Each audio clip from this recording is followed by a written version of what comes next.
কয়েক সপ্তাহ ধরে চলা ভারী বর্ষণে দক্ষিণ আফ্রিকার বিস্তীর্ণ অঞ্চলে ভয়াবহ বন্যা পরিস্থিতি তৈরি হয়েছে। টানা বৃষ্টিতে নদ নদীর পানি উপচে পড়েছে, তলিয়ে গেছে জনপদ, ভেঙে পড়েছে অবকাঠামো। এই হৃদয় বিদারক বিপর্যয় সবচেয়ে বেশি আঘাত এনেছে মোজাম্বিকে। পাশাপাশি দক্ষিণ আফ্রিকা ও জিম্বাবুতেও প্রাণহানি ও ব্যাপক ক্ষয়ক্ষতির খবর পাওয়া গেছে। ৩ দেশ মিলিয়ে মৃতের সংখ্যা ইতোমধ্যে ১০০ ছাড়িয়েছে, যা পুরো অঞ্চলে গভীর শোকের ছায়া ফেলেছে।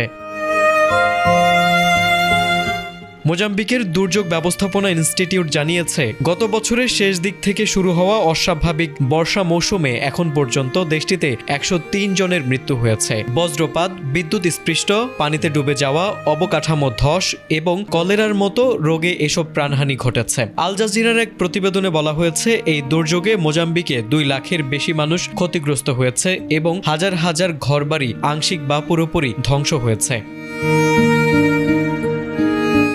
দক্ষিণ আফ্রিকার লিম্পোপো প্রদেশে পরিস্থিতি সামাল দিতে সেনাবাহিনী নামানো হয়েছে। বন্যা কবলিত এলাকায় সেনাবাহিনীর হেলিকপ্টার দিয়ে ছাদ বা গাছে আশ্রয় নেওয়া মানুষদের উদ্ধার করা হচ্ছে। সীমান্ত এলাকায় একটি চেকপোস্টে আটকে পড়া পুলিশ ও সীমান্তরক্ষীদেরও নিরাপদে সরিয়ে নেওয়া হয়েছে। অঞ্চল পরিদর্শন করে প্রেসিডেন্ট সিরিল রামাফোসা জানান, ১ সপ্তাহেরও কম সময়ে সেখানে প্রায় ৪০০ মিলিমিটার বৃষ্টি হয়েছে, যা কিছু এলাকায় পুরো জনপদ নিশ্চিহ্ন করে দিয়েছে।